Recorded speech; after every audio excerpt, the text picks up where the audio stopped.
Hello बेटो, कैसे हैं आप लोग? बढ़िया। तो बेटा, जो आज का हमारा टॉपिक है वो है magnetic field on the axis of circular current loop. बेटा, ये फिजिक्स का टॉपिक है, क्लास 12th का है। और फिजिक्स में चैप्टर 4 जिसका नाम है मैग्नेटिक इफेक्ट ऑफ करंट, उसमें ये टॉपिक बहुत ही अहम रोल करता है बेटा, क्योंकि इसी में का सेम टॉपिक, सेम तरीका हमने इलेक्ट्रिक फील्ड में भी करा था उसको, जिसका वीडियो बहुत जल्द आपको मिलेगा। वैसे अभी हम लोग बेटा इसको मैग्नेटिक में करेंगे। और ये इम्पॉर्टेंट इस वजह से हो जाता है बेटा ज़्यादा, क्योंकि ये इलेक्ट्रिक वाले पार्ट में भी आता है और मैग्नेटिक्स वाले पार्ट में भी कवर होता है। ठीक है, तो इसलिए इसकी इम्पोर्टेंस और बढ़ जाती है। ओके बेटा, चलिए। तो अभी क्या है कि हम लोग इसकी शुरुआत करते हैं, आपको समझाते हैं। इसका डेरिवेशन करके दिखाया जाएगा आपको, और डेरिवेशंस के साथ साथ हम इसके केसेस को भी करेंगे और कुछ रिलेशंस भी देखेंगे अगर इसके बीच में बनते हो तो। ठीक है बेटा, तो तैयार है हम लोग? चलते हैं। सबसे पहले आपको दिख रहा है बेटा, इस फिगर में ध्यान दें हम लोग। तो इस फिगर में एक सर्कुलर करंट लूप है, और उस सर्कुलर लूप के सेंटर से एक लाइन पास करी गई है एक्सियल पे। ठीक है, और उस लाइन पे कहीं एक पॉइंट है P, जैसे PQRS जो चाहे वो ले लीजिए आप।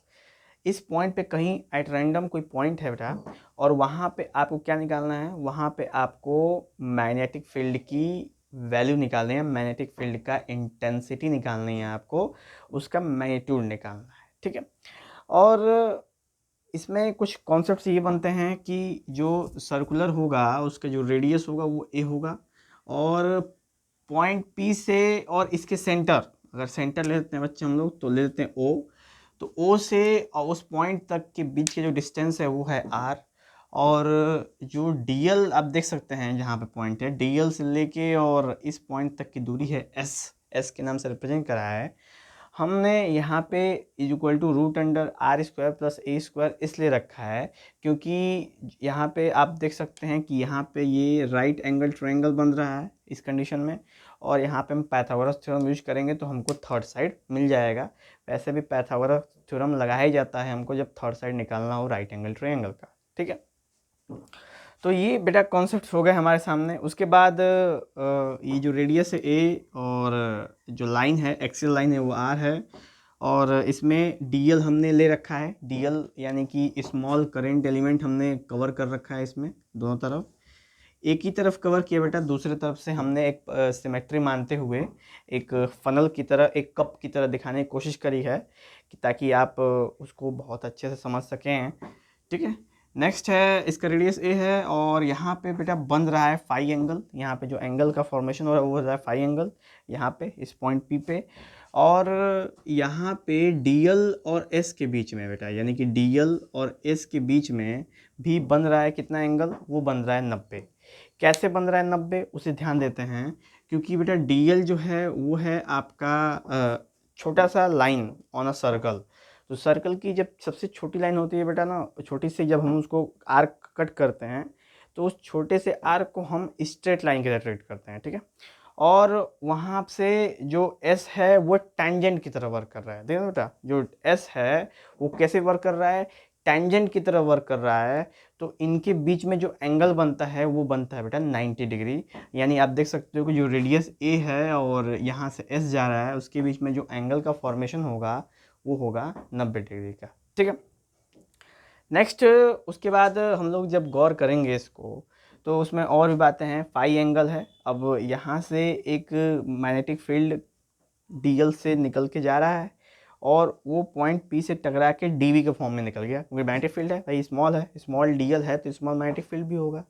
यही सेम कॉन्सेप्ट है आपके इस, वहाँ से भी देख सकते हैं, यहाँ से भी जाएगा इस पॉइंट पे और DV के फॉर्म में बाहर निकल जाएगा। ठीक है, उसके बाद क्या है कि ये फाई है, ये फाई है। ठीक है बेटा, और ये बनेगा 90-5, फिर ये बनेगा फाई, और फिर ये बढ़ेगा 90-5।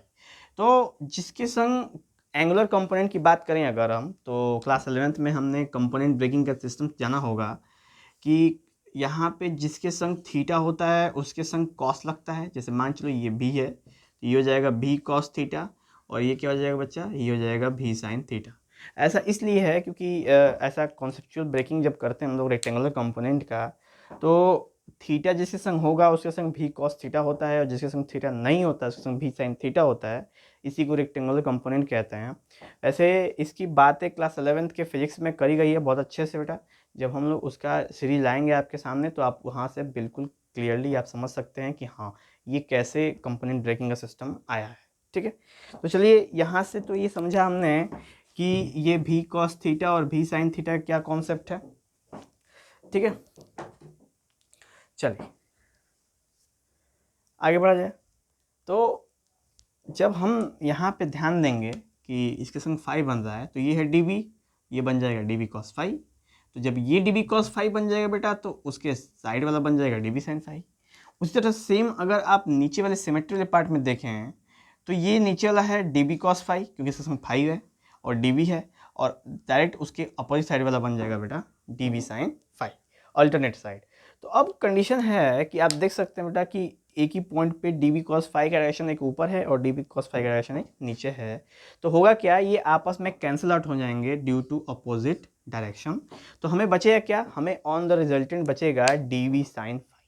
ठीक है बेटा, हमें बचेगा क्या, डी वी साइन फाई बचेगा, और D V sine phi resultant sum हो जाएंगे। वेक्टोरियल सम करना है हमको बेटा। ठीक है, क्योंकि डायरेक्शन की भी बात करेंगे भाई, डी वी है वेक्टर फॉर्म में है, मैग्नेटिक फील्ड है, सो उसका वेक्टर हम लोग एडिशन भी करते हैं। ठीक है, तो चलिए अब हम लोग बेटा इसकी डेरिवेशंस की स्टार्टिंग करते हैं। सबसे स्टार्टिंग करा जाए, उसके बाद डायरेक्शंस भी देखा जाएगा और भी केसेस जो आएंगे उसके संग हम लोग देखेंगे। तो स्टार्टिंग करते हैं कि सबसे पहले लेट कर लेते हैं कि इसमें करंट लेट कर लेते हैं कि ये हमने डीएल को करंट एलिमेंट लेट किया है बेटा, करंट एलिमेंट। ठीक है बेटा, डीएल करंट एलिमेंट लिया, और ये जो आई है आप देख सकते हो इसके अंदर करंट फ्लो कर रहा है आई, ये कंडीशन है। अगर थोड़ा सा और प्रॉब्लम्स है तो हम इसकी बात कर सकते हैं। इसी तरह केस है बेटा, देखो यहाँ पे मैंने टिक लगाया है यहाँ पे। अब यही चीज़ बेटा ऐसे रखी हुई है इस तरीके से, यहाँ पे सर्कुलर रिंग टाइप की।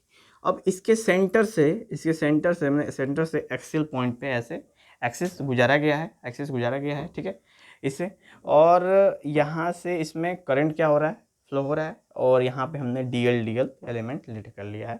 तो इस डीएल एलिमेंट के द्वारा जो मैग्नेटिक फील्ड होगा उस पॉइंट पे एक्सिस पे, वही हम लोग यहाँ पे निकालने वाले हैं। तो ये सिंपली 3 डायमेंशन था बेटा, तो मैंने दिखा दिया आपको।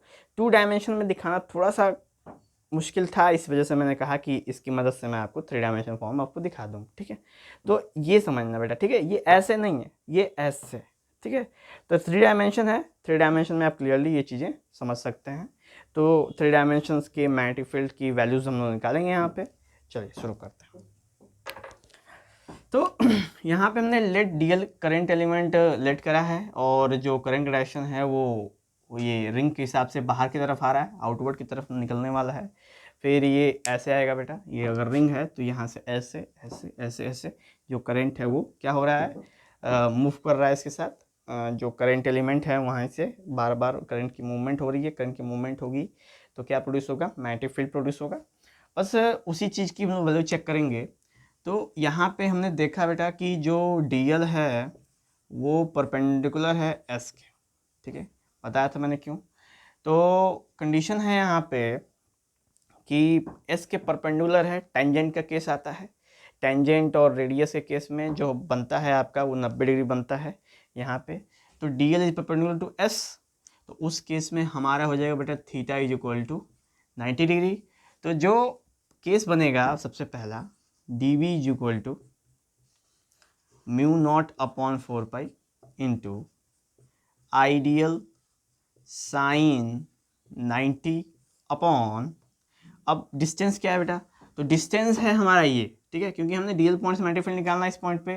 तो डिस्टेंस क्या है, डिस्टेंस हमारा एस है, तो यहाँ पे हो जाएगा आपका एस स्क्वायर। ओके, और एस की वैल्यू आप देख सकते हैं, एस की वैल्यू है √r² प्लस a स्क्वायर, बिना कोई इशू के। ठीक है बेटा, कोई टेंशन नहीं है उसमें, क्योंकि पाइथागोरस थ्योरम का मैंने पहले ही बताया आपको, पाइथागोरस थ्योरम का वहाँ पे प्रयोग हुआ है। नेक्स्ट जब आगे हम इसको सॉल्व करेंगे बेटा, तो D V is equal to mu not upon 4 pi, और आइडियल साइन 90 की वैल्यू 1 हो जाती है तो काम खत्म है, उसको गोली मार दीजिए, हट जाएगा वो। तो आपके सामने आएगा बेटा simple ideal, sorry ideal only upon S square, बस। तो ये आ गई बेटा हमारे पास dv की वैल्यू, ये हो गया। अब इसको ले लें क्वेश्चन नंबर हम लोग 1, क्लियरली।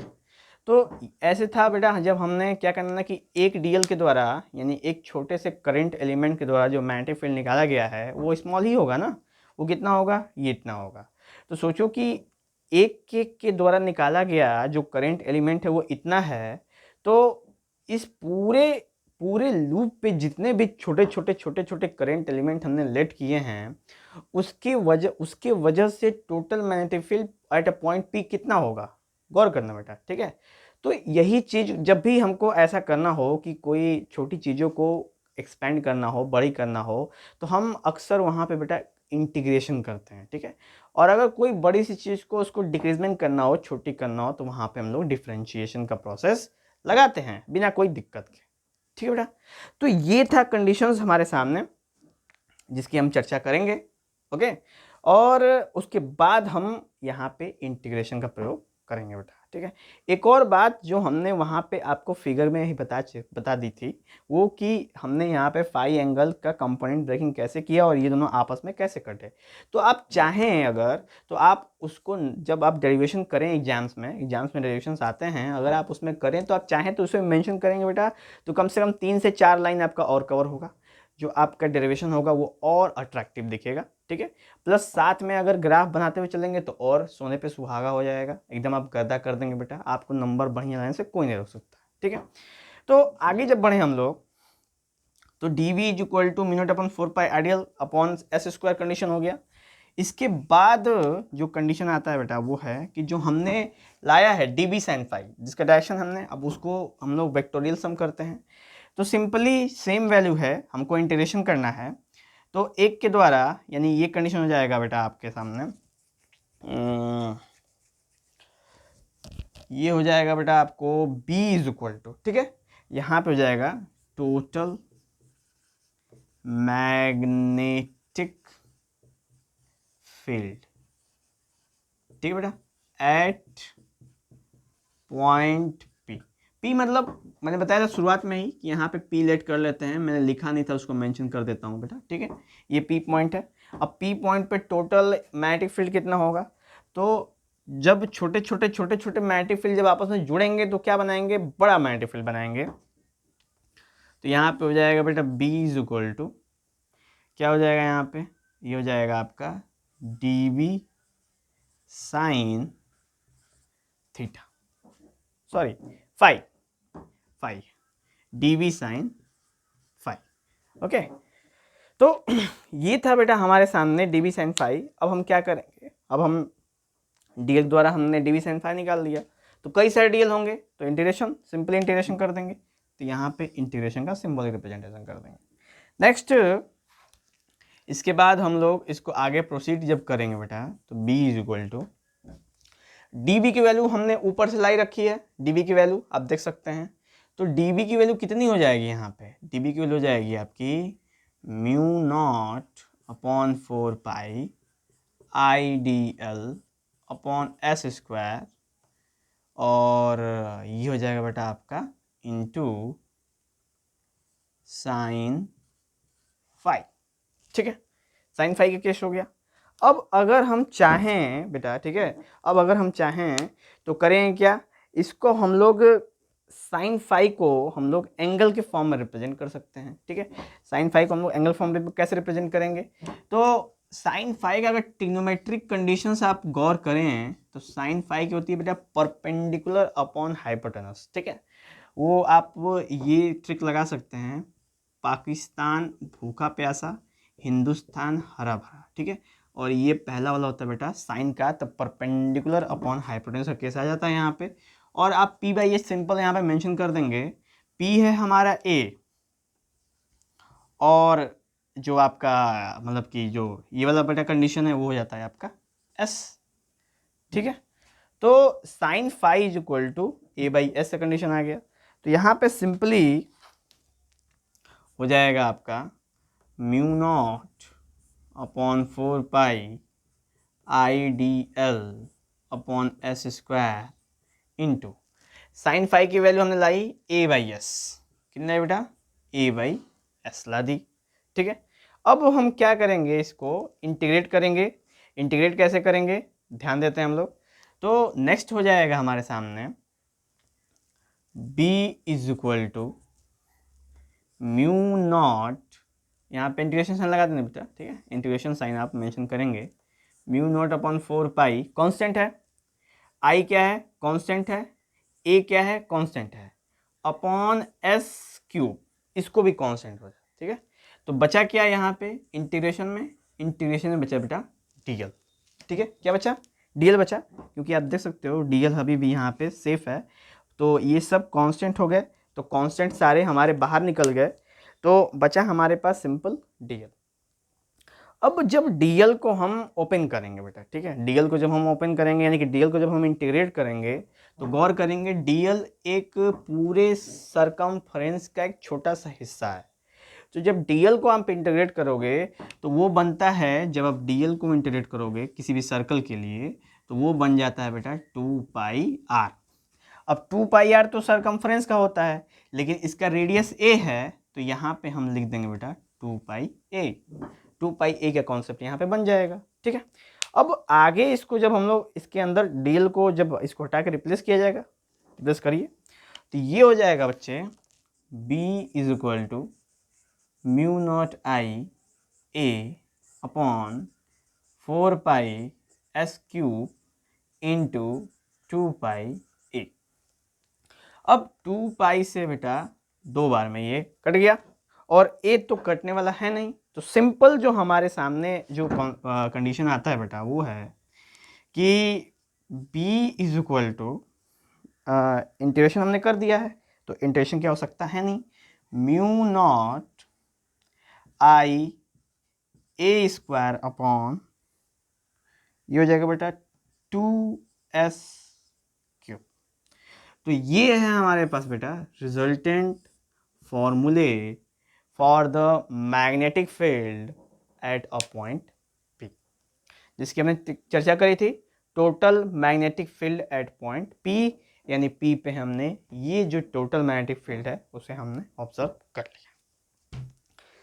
ठीक है बेटा, अब इसे डेरिवेशंस को बिल्कुल ऐसे ही रिप्रेजेंट करेंगे और इसको समझने की कोशिश करेंगे। कोई भी डाउट होगा बेटा तो हमें ज़रूर पूछ सकते हैं, आप कमेंट बॉक्स में मेंशन कर सकते हैं, कोई दिक्कत नहीं है इसमें। ठीक है, तो आगे जब हम इसकी चर्चा करें बेटे, हम लोग इसके आगे चर्चा करें यानी इस फॉर्मूले की, तो ये फॉर्मूला यहीं पे नहीं रोकेंगे। क्यों, क्योंकि यहाँ पे हमने देखा है कि s इज इक्वल टू ये वाली चीज़ें हैं, तो इसको यहाँ पे हम मेंशन करेंगे ताकि फॉर्मूला पूरी तरह कंप्लीट हो सके। तो यहाँ पे हम आप अगर देखें तो ये हो जाएगा बेटा b is equal to mu not I A square upon 2, और s की value R square plus A square under root में, तो उसको हम 1/2 लिख देंगे, तो हो जाएगा बेटा R square plus A square का पावर 3/2। ये कॉन्सेप्ट आ गया। तो ये था बेटा हम लोग का एक और जो फॉर्मूला जो वैल्यू पुट करने के बाद आई है, यानी s की वैल्यू पुट करने के बाद हमको ये कंडीशन प्राप्त हुए हैं।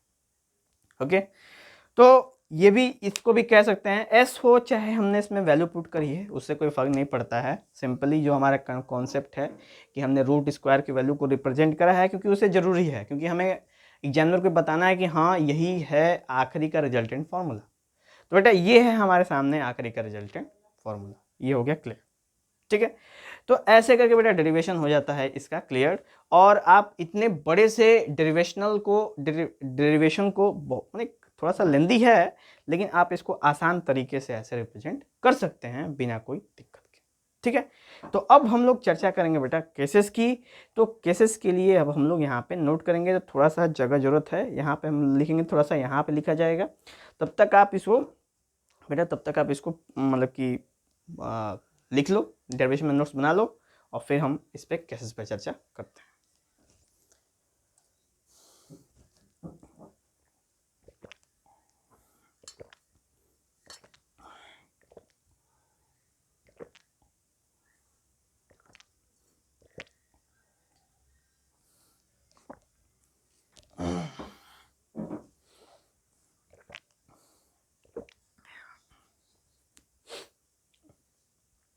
किया जाए बच्चों? चलिए, तो मिटा देना, इसी में आगे प्रोसीड करते हैं। अब यहाँ पे कुछ केसेस लेंगे।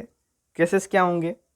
केसेस होंगे if, case 1, if r is much much much greater than a।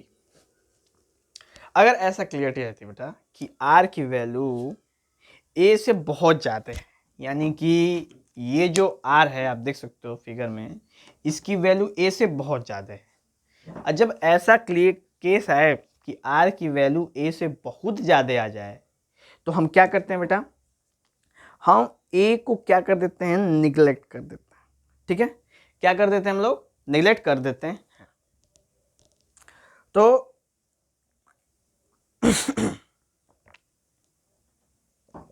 Start किया जाए। इसके बाद जो दूसरा केस आता है वो है if a is much much much greater then r। ऐसा केस आता है। ठीक है बेटा, ये दूसरा केस है, केस 1, केस 2, और इसके साथ एक और केस आता है, केस 3, जो आप देख सकते हैं। वो है, यहां पे मैं इसको मेंशन कर देता हूं, case 3, if a is equal to r, यानी कि a की वैल्यू r के बराबर हो जाए। उस केस में इफ r की वैल्यू मच मच ग्रेटर, तो उस केस में अब व्हेन a की वैल्यू मच मच ग्रेटर हो जाए बेटा, उस केस में, तो इन तीनों के केस में हम यहाँ पे ये चीज़ देख सकते हैं कि क्या वैल्यूज आएंगी। इसके अलावा आप एक और केसेस अपने तरफ से सेल्फ डेवलप कर सकते हैं कि if a is equal to, यानी a is equal to R, यानी यहाँ पे मेंशन कर सकते हैं when r is equal to 0। सबसे बेस्ट है बेटा when r is equal to 0। a is equal to r पे भी आप देख सकते हैं, ये भी एक अच्छा आपका विकल्प हो सकता है बेटा, जब a की वैल्यू r के क्या हो जाए? बराबर हो जाए। यानी कि इन तीनों में से हम अगर सोचें तो जो है इसको हम लोग यहाँ से हटा के, इस केस को आप चाहे तो बेटा मेंशन करो, कोई दिक्कत नहीं। ठीक है, आप इसको हटा के और a की वैल्यू r के बराबर मेंशन कर सकते हैं। ठीक है, तो बारी बारी से हमारे पास 3 केस हो गए, केस 1, केस 2, केस 3। हम इन तीनों केस को इसके ऊपर प्रेजेंट करेंगे और फिर देखेंगे होता क्या है। ठीक है, तो स्टार्ट करें बेटा हम लोग। चलिए, तो जब सबसे पहले हम यह स्टार्टिंग करते हैं केस 3 से। केस 3, जब r की वैल्यू 0 पुट कीजिए, इसमें r की वैल्यू जहाँ जहाँ r है वहाँ वहाँ 0 रख दीजिए, तो जो b आएगा आपका वो होगा mu not I a square upon, ये हो जाएगा 2 ब्रैकेट में, r की वैल्यू 0 हो गई तो यहाँ पे बचा a स्क्वायर, और a स्क्वायर का a, यानी ये हो जाएगा बेटा आपका a क्यूब। ठीक है, और a स्क्वायर से ये हो जाएगा क्यूब, खत्म हो जाएगा, तो जो b होगा वो होगा mu naught I upon 2a। तो ये जो कॉन्सेप्ट आप देख सकते हैं, ये कब आया है? कि जब हमने इसकी वैल्यू यहाँ पे चेक करी, यानी अगर r की वैल्यू 0 हो गई बेटे, तो जो ये पॉइंट था अब यहाँ आ गया। और ये वाला प्रूफ अगर गौर करो तो हमने पहले क्या किया था? हमने किया था कि अगर what is the magnetic field at the centre of circular current loop, जो कि इससे पहले का टॉपिक था बेटा, और उसके अंदर जो हमारा रिलेशन आया था वो यही आया था, mu naught I upon 2a। तो ये क्लियरिटी हो जाती है कि ये जैसे जैसे ही आप आर हटाते हो आपको original circular current loop at the centre मिल जाता है। ठीक है, तो कभी भी एग्जाम्स में कंफ्यूज नहीं होना बेटा। ठीक है, कभी कभी एग्जाम्स में एक बार हमेशा फिजिक्स के पेपर में गौर करिएगा कि जब भी पेपर आप देंगे कि क्वेश्चंस को एक बार पढ़ें, अगर नहीं समझ में आए तो 2 बार और पढ़ें। बिना क्वेश्चन को पूरा पढ़ें आप ये डिसाइड ना करें कि वो क्वेश्चन क्या बोल रहा है, क्योंकि कभी कभी क्या होता है कि ऊपर से कुछ और होता है और अंदर से कुछ और होता है। तो बेटा मैं एक्सपीरियंस बता रहा हूँ, ये चीज़ हमारे संग हो चुकी है, इसीलिए मैंने आपको बताया कि आप ये गलती दोबारा ना करें। क्योंकि हमने बेटा सबसे शुरुआत में पढ़ा magnetic field at the circular, बस इतना ही पढ़ के हमने डेरिवेशंस कर दिया उसके।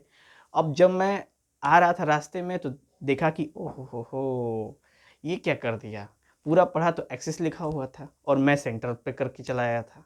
तो इसलिए बेटा ये सब चीज़ों को आप इग्नोर करेंगे जब भी आप पेपर में जाएं, तो कॉन्फिडेंस तो ठीक है लेकिन एक्स्ट्रा नहीं, ठीक है बेटा। आप हमेशा गौर करेंगे आपको सब कुछ आ रहा है, लेकिन आप पूरा क्वेश्चन जरूर पढ़ें। ओवर कॉन्फिडेंस के चक्कर में 5 नंबर आपके जा सकते हैं, ठीक है। तो इसलिए आप ध्यान दीजिए जरूर। अब नेक्स्ट चर्चा करते हैं ए इज इक्वल टू आर वाले केस पे। तो ए इज इक्वल टू आर, तो जहाँ जहाँ आपका आर है वहाँ वहाँ ए लिख दीजिए, ठीक है। तो क्या हो जाएगा हमारे सामने, ये हो जाएगा बेटा B is equal to mu not I upon A square, और ये हो जाएगा ए स्क्वायर स्क्वायर 2a² और 2a² का पावर 1/2 हो जाएगा, ठीक है। तो 2a² का 1/2 पावर करेंगे तो ये हो जाएगा बेटा आपका पूरे का है ना, तो 2a² यानी कि यहाँ पे देख सकते हैं 2a² बाहर में 2, उसका पावर 3/2। जब स्क्वायरिंग करेंगे तो आप तो क्या हो जाएगा, तो ये बन जाएगा आपका mu not I A square, और रूट से रूट ये रूट से हट जाएगा, फिर इसके ऊपर रूट हो जाएगी, तो ये हो जाएगा आपका 2√2 हो जाएगा, यानी कि 4√2, और ये हो जाएगा बेटा ए क्यूब। तो ए स्क्वायर से क्यूब कट जाएगा, तो हमारे सामने आएगा mu naught I upon 4√2a। ये कॉन्सेप्ट आ जाएगा बेटा। तो ये था हमारा a is equal to r वाले केस में, जब हमने a is equal to r condition ले रखा है। यहाँ पे सेम देख सकते हैं बेटा mu naught I upon 4√2a आ जाएगा। क्लियर, बिल्कुल एकदम चकचक है। तो ये जब a is equal to r करेंगे, यानी कि जब इसकी वैल्यू यानी रेडियस की वैल्यू एक्सिस के क्या हो जाए, बराबर हो जाए, यानी कि आप कह सकते हैं कि दो साइड सेम हो जाए, तीसरी साइड का नहीं कह सकते कुछ, पर दो साइड सेम हो जाए, ऐसा कॉन्सेप्ट अगर आए तो फिर आप ये वाला केस देख सकते हैं, ठीक है। अब आता है बेटा अंत में कि if R is much much greater than A वाला केस, यानी जब हम आर इतना ज़्यादा ए से बड़ा है कि ए को हमें निगलेक्ट कर देना है, ठीक है। तो जब हम ए को निगलेक्ट करते हैं बेटा, तो गौर करेंगे यहाँ पे हो जाएगा आपका b is equal to mu not I, ठीक है, अपॉन ये बेटा ए स्क्वायर है 2, और आर निगलेक्ट कर देंगे तो ये हो जाएगा बेटा आर क्यूब, ठीक है। और जो ऊपर ए स्क्वायर है, यहाँ पे देख सकते हैं बेटा ए स्क्वायर, तो आप हमेशा गौर करेंगे तो ए क्या है, एक साइड है, और साइड का जब भी स्क्वायर करेंगे तो बेटा एरिया आता है, ठीक है। हमेशा गौर करेंगे कि साइड का जब भी आप स्क्वायर करेंगे तो क्या मिलेगा आपको, आपको हमेशा एरिया मिलेगा। तो आप नेक्स्ट इसको कर सकते हो ऐसे सिंपल कि B mu naught I A upon 2r cube. तो ये आ गया बेटा हमारा रिजल्टेंट तीसरा केस। वैसे तो बाय डिफ़ॉल्ट ये केस 1 है, केस 2 है और केस 3 है। तो ये तीनों केस आपके सामने बेटा आ गए। तो ऐसे में आपने बिल्कुल एकदम इस केसेस को नोट करेंगे, और इन केसेस को नोट करने के बाद एक चीज़ देखेंगे कि मैग्नेटिक फील्ड का डायरेक्शन सबसे इंपॉर्टेंट है बेटा। केसेस तो हो गए, अब मैग्नेटिक फील्ड की हम डायरेक्शंस की बात कर लेते हैं, ठीक है। तो चलिए मैग्नेटिक फील्ड का डायरेक्शन देखते हैं कि ये जो है इसका मैग्नेटिक फील्ड यानी कि जो डीवी की वैल्यू है, यानी डीवी का जो डायरेक्शन है वो है कहाँ पे, ठीक है। तो गौर करेंगे अगर, तो हम यहाँ पे बेटा राइट हैंड थंब रूल लगाएंगे। राइट हैंड थंब रूल जो क्या बोलता है कि डीएल, यानी आप देख सकते हैं अगर ये बिल्कुल इस तरह केस हो, ऐसे लूप बाहर निकले, जैसे मैं एग्जांपल आपको दिखा दूं कि इस तरह का केस हो, बाहर निकले, और यहाँ पे डीएल है, हमने डीएल पे और हमने पी पॉइंट पे निकालना है, ठीक है। तो ये हो जाएगा आपका डीएल, और ये हो जाएगा आपका जिस पॉइंट पे निकालना है वो। तो आप देख सकते हो जो इसका क्या कहते हैं मैग्नेटिक फील्ड होगा वो होगा इनवर्ड। क्या होगा बेटा, इनवर्ड होगा according to that plane paper के हिसाब से जो इसका मैग्नेटिक होगा, यानी इस पोजीशन के साथ देखेंगे तो इसके अंदर जाएगा, यानी इनटू द प्लेन जाएगा। तो जो डायरेक्शन बनता है बेटा हमारा, हम कह सकते हैं यहाँ पे इनटू द प्लेन, यानी जो डायरेक्शन है, डायरेक्शन जो है बेटा वो बनेगा हमारा क्रॉस। क्रॉस क्या बताता है हमें? क्रॉस बताता है into the plane condition. Okay, तो डायरेक्शन निकालने के लिए सिंपल हम उस वेक्टर्स का प्रयोग करते हैं, वेक्टर्स फॉर्म का प्रयोग कर सकते हैं। और यहाँ पे आप देख सकते हो कि वही वेक्टर फॉर्म है, डी एल क्रॉस आर बन देता है यहाँ पे, d l cross r when theta is equal to 90 degree, यानी कि 90 डिग्री पे, यानी जो अंदर बेटा जो जाएगा ना, जो मैग्नेटिक फील्ड बनेगी वो बिल्कुल एस के यानी आर के बिल्कुल परपेंडिकुलर, यानी कि कुछ इस तरह केस बनेगा बेटा। एक्सियल में देखो, मान लो एक डी एल है, एक एस है, एक डीएल है, एक एस है, और तीसरा है आपका डायरेक्शन मैग्नेटिक फील्ड का डीबी का। ठीक है, डीएल एस डीबी। ठीक है, तो ये था बेटा, तीनों एक दूसरे के बीच में देखेंगे कि 90 डिग्री का फॉर्मेशन हो रहा है, तो यही 90 डिग्री का फॉर्मेशन यहाँ पे भी होता है। ओके, तो ऐसे करके बेटा हमने एक डेरिवेशंस जो कि बहुत ही इंपॉर्टेंट है इसको डिराइव कर दिया है आपके सामने। अगर कोई प्रॉब्लम हो इसके बीच में तो आप हमें कांटेक्ट कर लीजिए, हमने सब कुछ डिस्क्रिप्शन बॉक्स, कमेंट बॉक्स में मेंशन करके दे देंगे, आप वहाँ से चेक कर सकते हैं, हमें कांटेक्ट कर सकते हैं। ठीक है बेटा, तो अब ये टॉपिक हुआ समाप्त और हम आपसे चलने की इजाज़त चाहते हैं। चलते हैं बेटा, जय।